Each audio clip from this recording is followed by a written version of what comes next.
कौन सी क्लास लगा था? चलिए कौन सी कहानी? नमस्कार सभी को। बेटा मैं अभी बता दूंगी कौन कौन सी कहानियाँ हो चुकी हैं। कल आकाशदीप हुई थी, परसों हुई थी कोसी का घटवार। ठीक है, वीडियो जी उपलब्ध है, मैम। आपको यूट्यूब पे भी मिल जाएंगे और मैं आपको लिंक भी शेयर कर दूंगी। ओके। जी तो मैम। आज की कहानी है बच्चों गैंग्रीन, और इसको रोज कहानी के नाम से भी जाना जाता है। रोज, रोज का मतलब इंग्लिश वाला रोज नहीं है, रोज का मतलब प्रतिदिन। ठीक है, डेली। और इसका ईयर जो इसमें दिया ही गया है 1934 में ही ये प्रकाशित हुई है। अज्ञे जी की कहानी है, तो मनोविश्लेषणात्मक कहानी होगी ही होगी, ये आप मान के चलिए। इसमें जो इसका जो कहानी का जो संघर्ष होगा बच्चों, वो मन से होगा। ऐसा आर्थिक वगैरह संघर्ष नहीं दिखाते अज्ञे की कहानियों में। जो रहता है एक मानसिक संघर्ष चलता है। चलिए पहले इसके बारे में बता दूं। कहानी गैंग्रीन और रोज। देखिए एक और कहानी आपने पढ़ी थी, कौन सी, तीसरी कसम उर्फ मारे गए गुलफाम, उसके भी दो शीर्षक थे। इस कहानी में भी सेम यही है, गैंग्रीन के नाम से भी जानते हैं और रोज से। गैंग्रीन एक रोग का नाम है बच्चों, पहले बहुत पाया जाता था। इस रोग में क्या होता है, कोई अंग जो होता है, ज़्यादातर ये पैर में होता था, और मतलब सड़ जाता था वो अंग, और उसको केवल काट के निकालने के अलावा और कोई चारा नहीं बचता था। तो गैंग्रीन हो गया है। सुना होगा आपने बड़े बूढ़ों के मुंह से कि गैंग्रीन एक बीमारी हुआ करती थी, और वो फिर उसको उस अंग को अलग ही करना पड़ता था शरीर से। इस तरह से था। चलिए ये जो कहानी है रोज नाम से विपथगा नामक कहानी संग्रह में प्रकाशित हुई थी। याद रखना, ये नोट कर लेना। रोज नाम से, ये जो रोज नाम है ना, ये विपथगा संग्रह में प्रकाशित हुई थी। और जब गैंग्रीन नाम से प्रकाशित हुई थी तो ये दूसरे संग्रह में आ गई थी। उस संग्रह का नाम है जयदोल। मैम एक बार फिर से बोलिए ना। हाँ, पहले ये रोज नाम से आई थी। रोज नाम से विपथगा इनका कहानी संग्रह है अज्ञे जी का, विपथगा, उसमें प्रकाशित हुई थी। और गैंग्रीन नाम से जयदोल कहानी संग्रह में आई थी, जयदोल। ठीक है। जयदोल जो कहानी है, कहानी संग्रह है, जो बुक है इनकी कहानियों की, उसमें 12 कहानियाँ ली गई हैं। 12 कहानियों को उन्होंने रखा है, जिसमें जो कहानियाँ हैं, एक तो जयदोल नाम से ही है, और बाकी पठार का धीरज, सांप, आदम की डायरी, वसंत, हिली बोनू के पत्तखे, वे दूसरे, कोई प्रिया, नागा पर्वत को एक घटना, गैंग्रीन, नीली हंसी, मेजर चौधरी की वापसी और जयदोल, ये सारी कहानियाँ इसमें हैं। खैर आपको ये कहानियाँ याद नहीं रखनी है, आपको केवल इतना याद रखना है कि किस संग्रह में ये किस नाम से प्रकाशित हुई थी। विपथगा में रोज से आई थी, और जयदोल में गैंग्रीन नाम से आई थी। दो नाम है इस कहानी के। क्लियर हुआ ये बात? जयदोल, हाँ, जयदोल मैम। हाँ बेटा, जयदोल। जी मैम। तो देखते हैं, इस कहानी से भी एक प्रश्न जरूर आता है। अब देखते हैं आपके इस बार कौन सा प्रश्न आएगा। फिलहाल कहानी का वाचन मैं शुरू करती हूँ, और जो जो इम्पोर्टेंट चीज़ें हैं वो मैं साथ में बताती भी जाऊँगी। दोपहर के उस सूने आंगन में पैर रखते हुए मुझे ऐसा जान पड़ा मानो उस पर किसी शाप की छाया मंडरा रही हो। उसके वातावरण में कुछ ऐसा अकथ्य, अस्पृश्य, किंतु फिर भी बोझिल और प्रकंप में और घना सा फैल रहा था। तो ये कहानी बच्चों मैं शैली में, अर्थात उत्तम पुरुष शैली में है। इसमें लेखक ने स्वयं को रखते हुए, मैं करते हुए बात की है। और यहाँ पे शुरुआत में उसने बता दिया है कि उसने कहीं कहीं गया है वो, और उस घर का आंगन जो सूना है, वहाँ पे जैसे ही उसने एंटर किया, उसको एक निगेटिविटी सी दिखाई दी, मतलब जैसे किसी सांप की छाया मंडरा रही हो। एक रहता है ना, वाइब्स आती हैं पॉजिटिव और निगेटिव, तो उसको उस आंगन में ऐसा लगा कि कुछ मनहूसियत सी छाई हुई है। कुछ ऐसा वातावरण था जैसे में कुछ अकथ्य, जो कहा ना गया हो, जो छुआ ना गया हो, अस्पृश्य, किंतु फिर भी बोझिल और प्रकंपमान और घना सा फैल रहा था। एक निराशा सी उस आंगन में फैली हुई थी। मेरी आहट सुनते ही मालती बाहर निकली। मुझे देखकर, पहचान कर उसकी मुरझाई हुई मुख मुद्रा तनिक से मीठे विस्मय से जागी और फिर पूर्ववत हो गई। उसने कहा, आ जाओ, और बिना उत्तर की प्रतीक्षा किए भीतर की ओर चली। मैं भी उसके पीछे हो लिया। तो ये जिसके घर आया बेटा, वो पात्र है मालती। ये इसकी मेन पात्र है। ठीक है। तो वो आई, थोड़ा सा 1 सेकंड के लिए खुश हुई, फिर से पहले जैसी हो गई, और कुछ नहीं, बस कोई स्वागत नहीं, केवल कहा आ जाओ, और अंदर चली गई। भीतर पहुंचकर मैंने पूछा, वे यहाँ नहीं हैं? वे मतलब मालती के पति। अभी आए नहीं, दफ्तर में हैं, थोड़ी देर में आ जाएंगे, कोई 1:30-2 बजे आया करते हैं। कब के गए हुए हैं? सवेरे उठते ही चले जाते हैं। मैं हूँ कर पूछने को हुआ, और तुम इतनी देर क्या करती हो? पर फिर सोचा आते ही एकाएक प्रश्न ठीक नहीं। मैं कमरे के चारों ओर देखने लगा। इतनी ही बात हो रही है। उसके मन में आ रहा है कि कुछ और पूछे कि तुम क्या करती हो जब तक वो ऑफिस में रहते हैं, लेकिन उसकी हिम्मत नहीं हुई। सोचा कि अभी से क्या पूछूं, आते ही इतने सारे प्रश्न क्या पूछूं, और इधर उधर देखने लगा। मैं बता दूं बेटा, ये जो लेखक है ये मालती का दूर का भाई लगता है, आया हुआ है मालती से मिलने। मालती एक पंखा उठा लाई और मुझे हवा करने लगी। मैंने आपत्ति करते हुए कहा, नहीं मुझे नहीं चाहिए, पर वह नहीं मानी। बोली, वाह, चाहिए कैसे नहीं, इतनी धूप में तो आए हो यहाँ तो। कहते कहते रुक गई। Dash dash dash. मैंने कहा, अच्छा लाओ मुझे दे दो। वह शायद ना करने वाली थी, पर तभी दूसरे कमरे से शिशु के रोने की आवाज़ सुनकर उसने चुपचाप पंखा मुझे दे दिया और घुटनों पर हाथ टेक कर एक थकी हुई करके उठी और भीतर चली गई। वो खुद पंखा करने वाली थी, लेकिन लेखक को नहीं देती। तभी उसका क्या हुआ, बेटे की आवाज़ आई। बच्चा जो उसका दूसरे कमरे में था, शिशु, वो उठ गया, उसके रोने की आवाज़ आई थी, तो उसको देना पड़ा और हूँ करके अंदर चली गई। मैं उसके जाते हुए दुबले शरीर को देखकर सोचता रहा, यह क्या है, यह कैसी छाया सी इस घर पर छाई हुई है। दुबली पतली, उसका पूरा जो तेज था वो ख़त्म हो चुका है, थकी थकी सी दिख रही है। तो सोच रहा है कि क्या क्या है, ऐसी क्या बात है इस घर में जो ये इस तरह से दिख रही है। मालती मेरे दूर के रिश्ते की बहन है। अब यहाँ पे क्लियर किया क्या रिश्ता है, उसकी बहन है दूर के रिश्ते की, किंतु उसे सखी कहना ही उचित है। लेकिन समकालीन है, मतलब हम उम्र हैं ये दोनों, तो सखी की तरह उसको समझते हैं, क्योंकि हमारा परस्पर संबंध सख्य का ही है। हम बचपन से इकट्ठे खेले हैं, इकट्ठे लड़े और पिटे हैं, और हमारी पढ़ाई भी बहुत सी इकट्ठे ही हुई थी, और हमारे व्यवहार में सदा सख्य की स्वेच्छा और स्वच्छंदता रही है। वह कभी भ्रातृत्व के या बड़े छोटेपन के बंधनों में नहीं घिरा। मतलब इन लोगों का जो संबंध है दोस्ती का संबंध था। मैं आज कोई 4 वर्ष बाद उसे देखने आया हूँ। ये महत्वपूर्ण है, ये वर्ष पूछ लेते हैं। लेखक कितने वर्ष बाद मालती से मिलने गया है? 4 वर्ष बाद। जब मैंने उसे इससे पूर्व देखा था तब वह लड़की ही थी, मतलब शादी के बाद अब देख रहा है।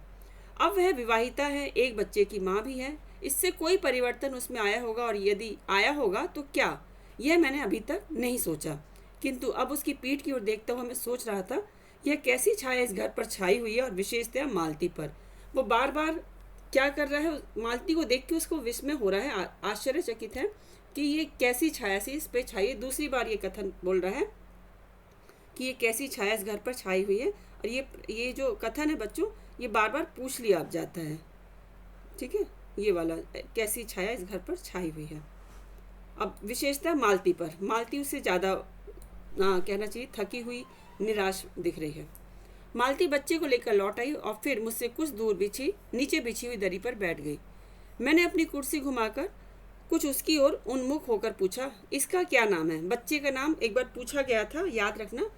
उसका नाम वैसे टीटी है, अभी बताएगी। मालती ने बच्चे की ओर देखते हुए उत्तर दिया, नाम तो कोई निश्चित नहीं किया,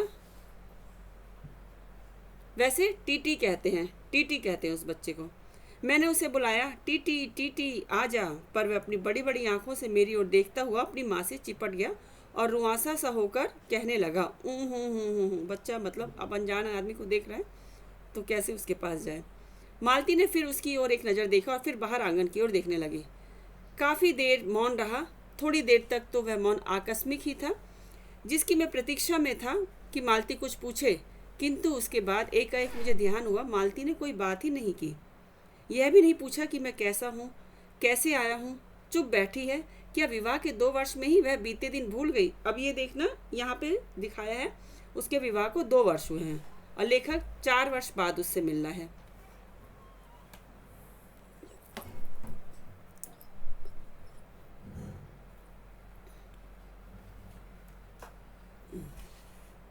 कहाँ गए? हाँ, यह अब मुझे इस विशेष अंतर पर रखना चाहती है, क्योंकि वह निर्बाध निस्वंचता अब तो नहीं हो सकती। मैम स्क्रीन पर नहीं दिख रहा है। 1 मिनट बेटा। क्यों, PDF शो हो रहा है ना बेटा? हाँ अब हुआ मैम। हाँ, चलो मैं रिपीट कर देती हूँ। इसने बताया कि क्या विवाह के 2 वर्ष में ही वह बीते दिन भूल गई, या अब मुझे दूर इस विशेष अंतर पर रखना चाहती है। मतलब उससे बात नहीं कर रही है, तो उसको लग रहा है कि मुझसे शायद कुछ कहना नहीं चाहती, क्योंकि वह निर्बाध स्वच्छंदता अब तो नहीं हो सकती, या फिर भी ऐसा मौन जैसा अजनबी से भी नहीं होना चाहिए। उसको लगा कि हो सकता है शादी के बाद ज़्यादा बात ना करती हो, लेकिन फिर भी एक असाधारण मौन था जो होता नहीं है, किसी अजनबी से भी नहीं होता। मैंने कुछ खिन्न सा होकर दूसरी ओर देखते हुए कहा, जान पड़ता है तुम्हें मेरे आने से विशेष प्रसन्नता नहीं हुई। लेखक को थोड़ा सा खिन्नता महसूस हुई कि बात ही जिसके लिए आया है, जिससे मिलने आया है, वो कोई बात ही नहीं कर रही है। तो उसने एकाएक मैम चौंक कर कहा, हाँ बेटा। नहीं दिख रहा है पीडीएफ। पीडीएफ क्यों नहीं दिख रहा है? आप अपना देखो, कैमरा ऑन करो। जी मैम दिखा। हाँ, तुम्हारा कैमरा ऑफ हो गया होगा।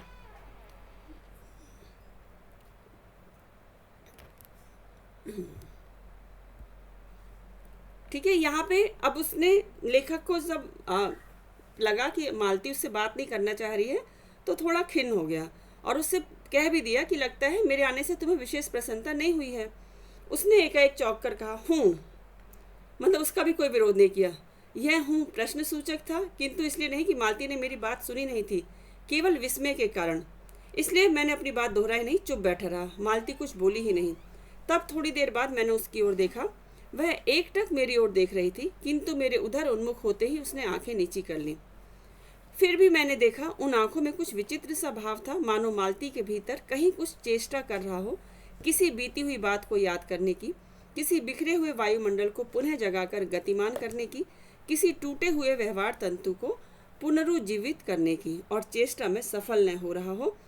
वैसे जैसे देर से प्रयोग में नए लाए हुए अंग को व्यक्ति एकाएक उठाने लगे और पाए कि वह उठता ही नहीं। ऐसा होता है, आप देखते होंगे आपके पैर में भी एक झुंझुनी सी चढ़ जाती है, देर तक एक ही स्थिति में रहे, तो वही स्थिति यहाँ पे कह रहा है कि वो चाहत रही थी कुछ बोले, लेकिन उसके मुंह से कुछ निकल नहीं रहा था।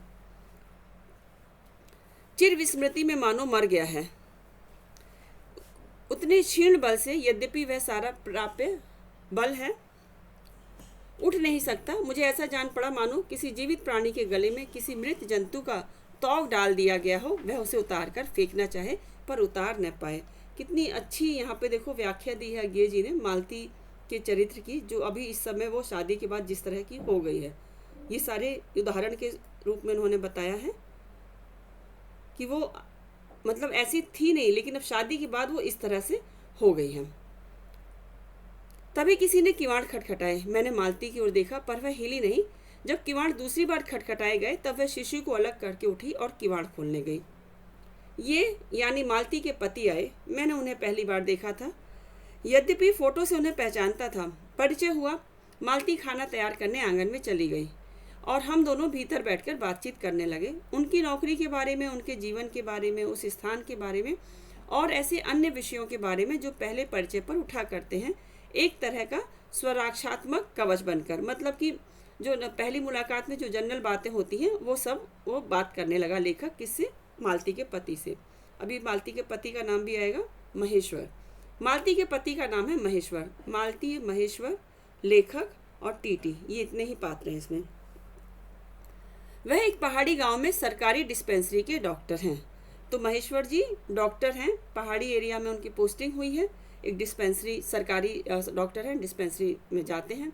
उनकी हैसियत से इन क्वार्टरों में रहते हैं, उसी हैसियत से सरकारी क्वार्टर में रहते हैं।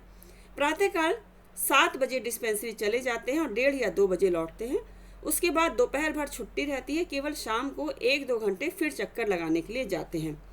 डिस्पेंसरी के साथ के छोटे से अस्पताल में पड़े हुए रोगियों को देखने और अन्य जरूरी हिदायतें करने। मतलब शाम को जैसे डॉक्टर आते हैं ना राउंड में, तो शाम को फिर 1-2 घंटे के लिए जाते हैं। और वैसे डेली का उनका रूटीन है, सुबह 7 बजे जाते हैं और 1:30 या 2 बजे लौट के घर आते हैं, फिर घर पे रहते हैं। उनका जीवन भी बिल्कुल एक निर्दिष्ट ढर्रे पर चलता है। नित्य वही काम, उसी प्रकार के मरीज, वही हिदायतें, वही नुस्खे, वही दवाइयाँ। वह स्वयं उकताए हुए हैं और इसीलिए और साथ ही इस भयंकर गर्मी के कारण वह अपने फुर्सत के समय में भी सुस्त ही रहते हैं। तो मालती को देख के उसको जैसा एहसास हुआ, वैसा ही उसको महेश्वर को देख के भी हुआ। एकदम सुस्त, निढाल, कोई मतलब जीने की कोई उमंग इनके अंदर भी नहीं दिखाई दे रही। डेली का एक ही रूटीन, रोज़ रोज़ एक ही रूटीन से ये भी उकताए हुए लग रहे हैं। मालती हम दोनों के लिए खाना ले आई। मैंने पूछा, तुम नहीं खाओगी या खा चुकी? महेश्वर बोले कुछ हंसकर, वह पीछे खाया करती है। पति 2:30 बजे खाना खाने आते हैं, इसलिए पत्नी 3 बजे तक भूखी बैठी रहेगी। महेश्वर खाना आराम करते हुए मेरी ओर देखकर बोले, आपको तो खाने का मजा क्या ही आएगा, ऐसे बेवक्त खा रहे हैं। तो ये 2:30 बजे के करीब ये लोग खाना खा रहे हैं और तब तक मालती भूखी रहती थी। मतलब हंस के बता रहे हैं कि मेरे पीछे खाती है। मैंने उत्तर दिया, वाह, देर से आने पर तो और अच्छा लगता है, भूख बढ़ी हुई होती है, पर शायद मालती बहन को कष्ट होगा। मालती टोक कर बोली, मेरे लिए तो यह नई बात नहीं है, रोज ही ऐसा होता है। ये देखो, ये जो डायलॉग आया ना, रोज ही ऐसा होता है, कई बार आएगा। रोज ऐसा ही होता है, लेट से आते हैं, लेट से खाते हैं, मालती को भी लेट खाना पड़ता है। एक मिनट, सॉरी बच्चों। मालती बच्चे को गोद में लिए हुई थी। बच्चा रो रहा था, पर उसकी ओर भी ध्यान नहीं दे रहा था। मैंने कहा, यह रोता क्यों है? मालती बोली, हो ही गया है चिड़चिड़ा सा, हमेशा ही ऐसा रहता है। फिर बच्चे को डांट कर कहा, चुप कर, जिससे वह और भी रोने लगा। मालती ने भूमि पर बैठा दिया और बोली, अच्छा ले, रो ले, और रोटी लेने आंगन की ओर चली गई। जब हमने भोजन समाप्त किया तब 3 बजने वाले थे। महेश्वर ने बताया कि उन्हें आज जल्दी अस्पताल जाना है। यहाँ 1-2 चिंताजनक केस आए हुए हैं जिनका ऑपरेशन करना पड़ेगा। 2 की शायद टांग काटनी पड़े, गैंग्रीन हो गया है। जो मैंने आपको परिचय दिया इस बीमारी का, ये वही उसी के डॉक्टर हैं मैं। और देखो, 2-1 की टांग काटने जाएंगे क्योंकि चिंताजनक केस हैं, उनके पैरों में गैंग्रीन हो गया है, उन जो पेशेंट भर्ती हैं। थोड़ी देर में वे चले गए। मालती किवाड़ बंद कर आई और मेरे पास बैठने ही लगी थी कि मैंने कहा, अब खाना तो खा लो, मैं उतनी देर टीटी से खेलता हूँ। वह बोली, खा लूँगी, मेरे खाने की कौन बात है, किंतु चली गई। मैं टीटी को हाथ में लेकर झुलाने लगा, जिससे वह कुछ देर के लिए शांत हो गया। दूर शायद अस्पताल में ही 3 खड़के, अस्पताल में मतलब घड़ी की आवाज़ आती थी, 3 घंटे खड़के। एकाएक मैं चौंका। मैंने सुना मालती वहीं आंगन में बैठी बैठी अपने आप ही एक लंबी सी थकी हुई सांस के साथ कह रही है, 3 बज गए, मानो बड़ी तपस्या के बाद कोई कार्य संपन्न हो गया हो। वो घड़ी के घंटे जैसे बजते थे, वो गिनती रहती थी कि अब आज का दिन समाप्त हुआ। थोड़ी देर में मालती फिर आ गई। मैंने पूछा, तुम्हारे लिए कुछ बचा भी था? सब कुछ तो बहुत था। हाँ, बहुत था, भाजी तो सारी मैं ही खा गया था। वहाँ बचा कुछ होगा कि नहीं? यूँ ही रौब तो न जमाओ कि बहुत था, मैंने हंसकर कहा। मतलब लेखक अब हंसने की कोशिश कर रहा है, उसके ऊपर कोई फ़र्क नहीं है। मालती मानो किसी और विषय की बात कहती हुई बोली, यहाँ सब्जी अब्जी तो कुछ होती ही नहीं, कोई आता जाता है तो नीचे से मंगा लेते हैं। मुझे आए 15 दिन हुए हैं, जो सब्जी साथ लाए थे वही अभी बढ़ती जा रही है। तो यहाँ पे इस पहाड़ी एरिया में 15 दिन पहले ये लोग आए हैं, याद रखना, ये 15 दिन की बात बता रही है मालती। मैंने पूछा, नौकर कोई नहीं है? कोई ठीक मिला नहीं, शायद 1-2 दिन में हो जाए। बर्तन भी तुम ही मांजती हो? और कौन, कहकर मालती क्षण भर में आंगन में जाकर लौट आई। मैंने पूछा, कहाँ गई थी? आज पानी ही नहीं है, बर्तन कैसे मजेंगे? क्यों, पानी को क्या हुआ? रोज ही होता है, कभी वक्त पर तो आता नहीं। आज शाम को 7 बजे आएगा, तब बर्तन मजेंगे। अब 3 बजे का खाना खाए 7 बजे बर्तन मांजेगी बेचारी, क्योंकि पानी नहीं है। चलो, तुम्हें 7 बजे तक छुट्टी हुई, कहते हुए मैं मन ही मन सोचने लगा, अब इसे रात के 11 बजे तक काम करना पड़ेगा। छुट्टी क्या खाक हुई? यही उसने कहा। मेरे पास कोई उत्तर नहीं था, पर मेरी सहायता टीटी ने की। एकाएक फिर रोने लगा और मालती के पास जाने की चेष्टा करने लगा। मैंने उसे दे दिया। थोड़ी देर फिर मौन रहा। मैंने जेब से अपनी नोटबुक निकाली और पिछले दिनों के लिखे हुए नोट देखने लगा। तब मालती को याद आया कि उसने मेरे आने का कारण तो पूछा नहीं, और बोली, यहाँ आए कैसे? अब जाके उसको याद आया। मैंने कहा, तो अच्छा, अब याद आया, तुमसे मिलने आया था, और क्या करने? तो 1 दिन रहोगे ना? नहीं, कल चला जाऊंगा, जरूरी जाना है। मालती कुछ नहीं बोली, कुछ खिन्न सी हो गई। मैं फिर नोटबुक की तरफ देखने लगा। थोड़ी देर बाद मुझे भी ध्यान हुआ कि मैं आया तो हूँ मालती से मिलने, किंतु यहाँ वह बात करने को बैठी और मैं पढ़ रहा हूँ। पर बात भी क्या की जाए? मुझे ऐसा लग रहा था कि इस घर पर जो छाया घिरी हुई है, वह अज्ञात रहकर भी मानो मुझे भी वश में कर रही है। मैं भी वैसा ही नीरस निर्जीव सा हो रहा हूँ, जैसे यह घर, जैसे मालती। लेखक भी उसी माहौल में, मतलब कि पूरी तरह अपने आप को पा रहा है कि मैं भी तो कहाँ बात कर रहा हूँ। मैंने पूछा, तुम कुछ पढ़ती लिखती नहीं? मैं चारों ओर देखने लगा कि कहीं किताबें दिख पड़े। यहाँ, कहकर मालती थोड़ा सा हंस दी। वह हंसी कह रही थी, यहाँ पढ़ने को है क्या? मैंने कहा, अच्छा, मैं वापस जाकर जरूर कुछ पुस्तकें भेजूंगा, और वार्तालाप फिर समाप्त हो गया। थोड़ी देर बाद मालती ने पूछा, आए कैसे हो? लॉरी में? पैदल? इतनी दूर? बड़ी हिम्मत की। आखिर तुमसे मिलने आया हूँ। ऐसे ही आए हो? नहीं, कुली पीछे आ रहा है सामान लेकर। मैंने सोचा बिस्तरा ले ही चलूँ। अच्छा किया, यहाँ तो बस, कहकर मालती चुप रह गई। फिर बोली, तुम थके होंगे, लेट जाओ। नहीं, बिल्कुल नहीं थका, पैदल आया है। नीचे से पहाड़ पे चढ़ के पैदल आया है, अपना बिस्तरा लेके। पीछे उनका जो कुली सामान लेकर आ रहा है। रहने भी दो, थके नहीं, भला थके हैं। और तुम क्या करोगी? मैं बर्तन मांज रखती हूँ, पानी आएगा तो धुल जाएंगे। अब वो बर्तन मांज के रख रही है, क्योंकि पानी जब आएगा तब धोएगी। मैंने कहा, वाह, क्योंकि और कोई बात मुझे नहीं सूझी नहीं। लेखक को भी समझ नहीं, शब्द कम पड़ रहे हैं कि क्या बात की जाए इस माहौल में। थोड़ी देर में मालती उठी और चली गई, टीटी को साथ लेकर। तब मैं भी लेट गया और छत की ओर देखने लगा। मेरे विचारों के साथ आंगन से आती हुई बर्तनों के घिसने की खन खन ध्वनि मिलकर एक विचित्र एक स्वर उत्पन्न करने लगी, जिसके कारण मेरे अंग धीरे धीरे ढीले पड़ने लगे। मैं ऊँघने लगा। एकाएक वह स्वर टूट गया, मौन हो गया। इससे मेरी तंद्रा भी टूटी। मैं उस मौन में सुनने लगा। 4 खड़क रहे थे। अब 3 से 4 बज गए और इसी का पहला घंटा सुनकर मालती रुक गई थी। वही 3 बजे वाली बात मैंने फिर देखी, अब की बार उग्र रूप में। मैंने सुना मालती एक बिल्कुल अनैच्छिक, अनुभूतिहीन, नीरस, यंत्रवत, वह भी थके हुए यंत्र के से स्वर में कह रही है, 4 बज गए। मानो इस अनैच्छिक समय को गिनने में उसका मशीन तुल्य जीवन बीतता हो, वैसे ही जैसे मोटर का मीटर जो है स्वयंत्र फासला नापता जाता है। जैसे मोटर में गाड़ियों में मीटर लगा रहता है ना, कि कितनी दूरी कितने किलोमीटर चल गई, वैसे इन्होंने मालती के बारे में बताया है।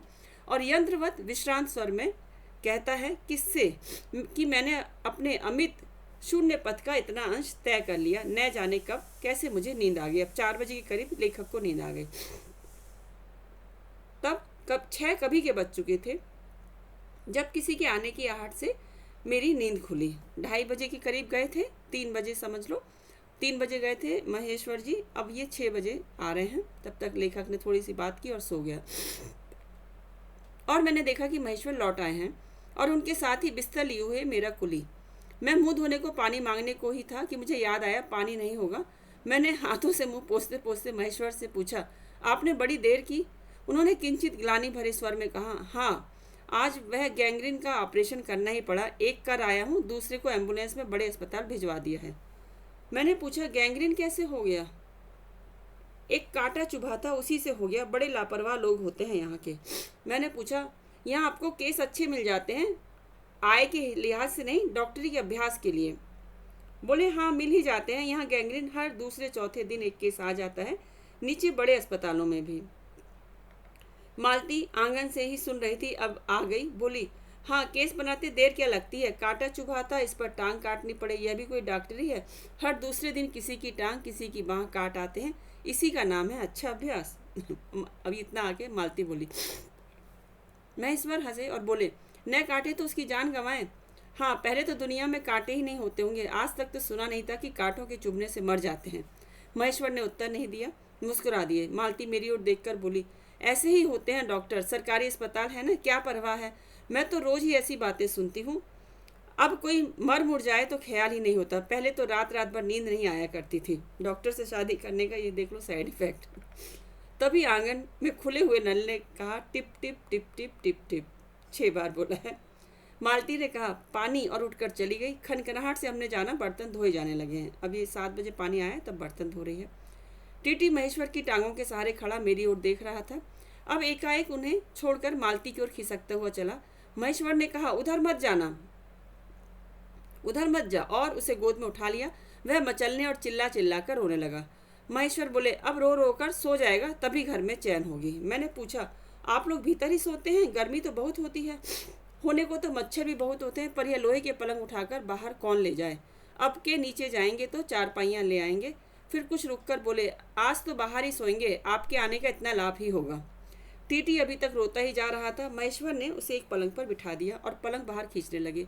मैंने कहा, मैं मदद करता हूँ, और दूसरी ओर से पलंग उठाकर निकलवा लिए लेखक और महेश्वर ने मिलकर। अब हम तीनों, महेश्वर, टीटी और मैं, 2 पलंगों पर बैठ गए और वार्तालाप के लिए उपयुक्त विषय न पाकर उस कमी को छुपाने के लिए टीटी से खेलने लगे। बाहर आकर वह कुछ चुप हो गया था, किंतु बीच बीच में जैसे एकाएक कोई भूला हुआ कर्तव्य याद करके रो उठता या और फिर एकदम चुप हो जाता था। और कभी कभी हम हंस पड़ते थे या महेश्वर उसके बारे में कुछ बात कह देते थे। यही बातें हो रही उनके बीच में। मालती बर्तन धो चुकी थी। जब वह उन्हें लेकर आंगन के एक ओर रसोई के छप्पर की ओर चली, तब महेश्वर ने कहा, थोड़े से आम लाया हूँ, वह भी धो लेना। कहाँ हैं? अंगीठी पर रखे हैं, कागज में लिपटे हुए। मालती ने भीतर जाकर आम उठाए और अपने आंचल में डाल लिए। जिस कागज में वे लिपटे हुए थे वह किसी पुराने अखबार का टुकड़ा था। मालती चलती चलती संध्या के उस क्षण प्रकाश में उसी को पढ़ती जा रही थी। वह नल के पास जाकर खड़ी उसे पढ़ती रही। जब दोनों ओर पढ़ चुकी तब एक लंबी सांस लेकर उसे फेंक कर आम धोने लगी। अब देखिए, उसके पढ़ने की आदत थी शादी से पहले, तो वो जो पेपर में लपेट के लाए हैं आम को, उस पेपर को ही पढ़ रही है। मुझे एक याद आया, बहुत दिनों की बात थी। अब ये फिर उसमें जा रहा है, पुरानी याद में, फ्लैशबैक में। जब हम कभी स्कूल में भर्ती हुए ही थे, जब हमारा सबसे बड़ा सुख, सबसे बड़ी विजय थी हाजिरी हो चुकने के बाद चोरी से क्लास से निकल भागना और स्कूल से कुछ दूरी पर आम के बगीचे में पेड़ों पर चढ़कर कच्ची आमियाँ तोड़ तोड़ खाना। तो ये शरारत करते थे ये दोनों स्कूल के दिनों में। अटेंडेंस के बाद भाग जाते थे। मुझे याद आया, कभी जब मैं भाग आता और मालती नहीं आ पाती थी, तब मैं भी खिन्न मन लौट आया करता था। दोस्त जैसे रहे हैं दोनों, तो अगर ये क्लास से निकल के भागने में सफल हो गया और मालती नहीं आ पाई तो ये फिर से स्कूल चला जाता था। मालती कुछ नहीं पढ़ती थी, उसके माता पिता तंग थे। एक दिन उसके पिता ने उसे एक पुस्तक ला कर दी और कहा कि इसके 20 पेज रोज पढ़ा करो, हफ्ते भर बाद मैं देखूं कि इसे समाप्त कर चुकी हो, नहीं तो मार मार कर चमड़ी उधेड़ दूंगा। मालती ने चुपचाप किताब ले ली, पर क्या उसने पढ़ी? वह नित्य ही उसके 10 पन्ने 20 पेज फाड़ कर फेंक देती। ऐसे ख़त्म कर रही है किताब को। डेली उसके 10 पन्ने मतलब 20 पेज हो गए, इधर उधर मिला के वो फाड़ कर फेंक देती। अपने खेल में किसी भांति फर्क न पड़ने देती। जब 8वें दिन उसके पिता ने पूछा, किताब समाप्त कर ली? तो उत्तर दिया, हाँ कर ली। पिता ने कहा, लाओ मैं प्रश्न पूछूंगा, तो चुप खड़ी रही। पिता ने कहा तो उद्दत स्वर में बोली, किताब मैंने फाड़ कर फेंक दी है, मैं नहीं पढ़ूंगी। पढ़ने का शौक़ नहीं था उसको ज़्यादा उस समय। उसके बाद वह बहुत पिटी, पर वह अलग बात है। इस समय मैं यही सोच रहा था कि वह उद्दत और चंचल मालती आज कितनी सीधी हो गई है, कितनी शांत, और एक अखबार के टुकड़े को तरसती है। यह क्या है? क्या? तभी महेश्वर ने पूछा, रोटी कब बनेगी? बस अभी बनाती हूँ। पर अब की बार जब मालती रसोई की ओर चली, तब टीटी की कर्तव्य भावना बहुत विस्तीर्ण हो गई।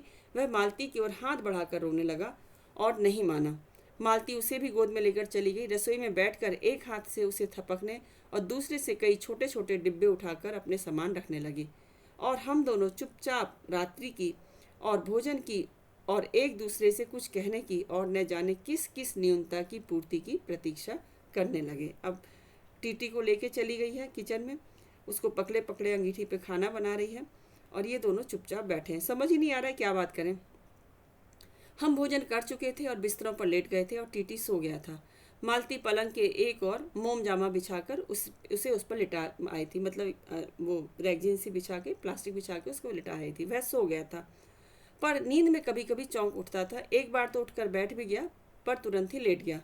फिर महेश्वर से पूछा, आप तो थके होंगे, सो जाइए। मैंने महेश्वर से पूछा, लेखक ने। वह बोले, थके तो आप अधिक होंगे, 18 मील पैदल चलकर आए हैं। देख लो, 18 मील चला है लेखक। किंतु उनके स्वर ने मानो जोड़ दिया, थका तो मैं भी हूँ। मैं चुप रहा। थोड़ी देर में किसी अपर संज्ञा ने मुझे बताया वह ऊँघ रहे हैं। तब लगभग 10:30 बजे थे। मालती भोजन कर रही थी। बेचारी दिन में 3 बजे खाई थी, अब रात में 10:30 बजे भोजन पा रही है वो। मैं थोड़ी देर मालती की ओर देखता रहा। वह किसी विचार में, यद्यपि बहुत गहरे विचार में नहीं, लीन हुई धीरे धीरे खाना खा रही थी। फिर मैं इधर उधर खिसक कर पर आराम से होकर आकाश की ओर देखने लगा। पूर्णिमा थी, आकाश अनभ्र था। पूर्णिमा थी। मैंने देखा उस सरकारी क्वार्टर की दिन में अत्यंत शुष्क और नीरस लगने वाली स्लेट की छत भी चांदनी में चमक रही है। अत्यंत शीतलता और स्निग्धता से छलक रही है, मानो चंद्रिका उन पर से बहती हुई आ रही हो, झर रही हो। मैंने देखा पवन में चीड़ के वृक्ष, गर्मी से सूखकर मटमैले हुए चीड़ के वृक्ष धीरे धीरे गा रहे हों। कोई राग जो कोमल है किंतु करुण नहीं, अशांति में है किंतु उद्वेग में नहीं है। उनको ऐसा महसूस हुआ जैसे जो हवा चल रही है ना, कुछ उसमें से राग सब निकल रहा है। ऐसा राग जो कोमल है, करुण नहीं है, और अशांति है लेकिन उद्वेग नहीं है उस राग में। मैंने देखा प्रकाश से धुंधले नीचे आकाश के तट पर जो चमगादड़ नीरव उड़ान से चक्कर काट रहे हैं, वे भी सुंदर दिखते हैं। मैंने देखा दिन भर की तपन, अशांति, थकान, दाह पहाड़ों में से भाप से उड़कर वातावरण में खोए जा रहे हैं, जिसे ग्रहण करने के लिए पर्वत शिशुओं ने अपनी चील्ड रूपी भुजाएं आकाश की ओर बढ़ा रखी हैं। उसको महसूस हो रहा है क्योंकि बाहर खुले में सोए हैं, तो प्रकृति, और पूर्णिमा की रात है तो बहुत अच्छी दिख रही है उसको प्रकृति।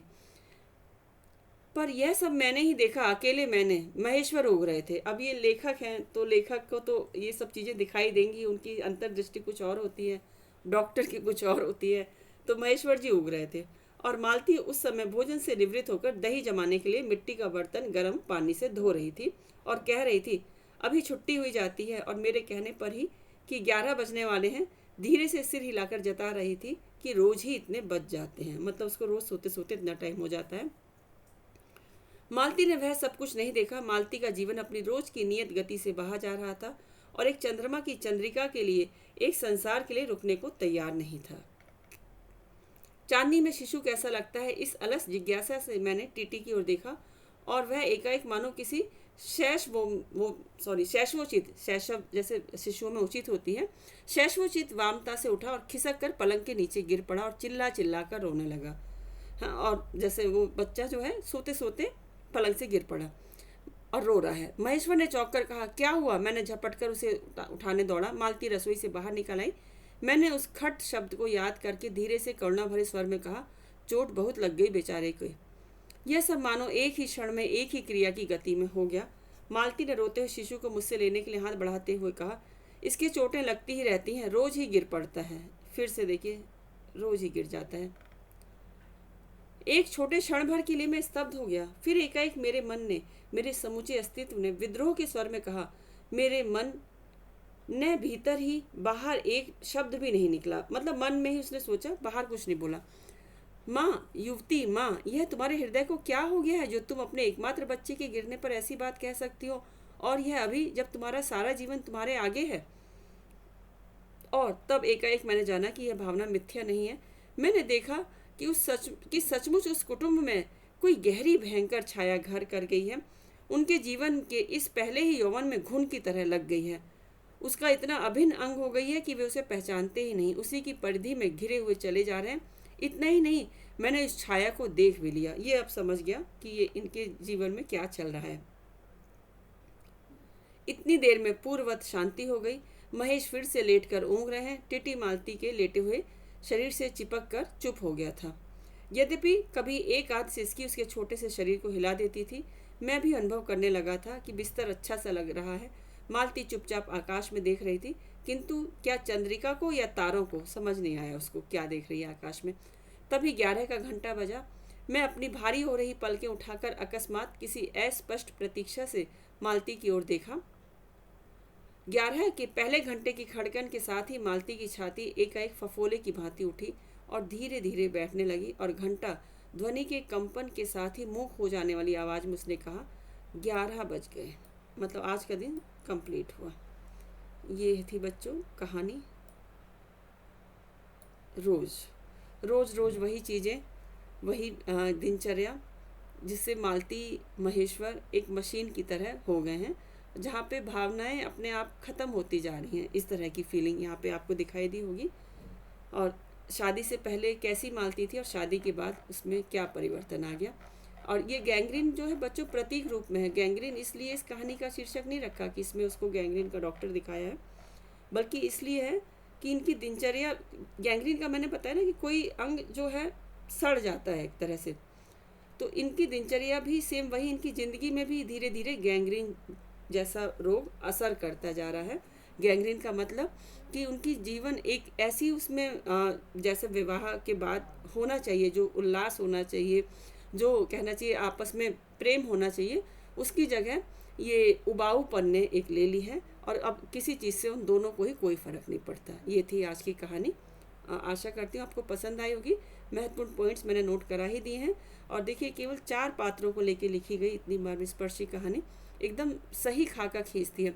और ये भी बच्चों आश्चर्य होता है, मुझे होता है, कि अज्ञे जी अविवाहित थे और शादीशुदा ज़िंदगी का इतना गहराई से उन्होंने यहाँ पे अंकन किया है कि ताज्जुब होता है, आश्चर्य होता है। इसलिए जहाँ ना पहुँचे, क्या कहना चाहिए, रवि, वहाँ पहुँचे कवि।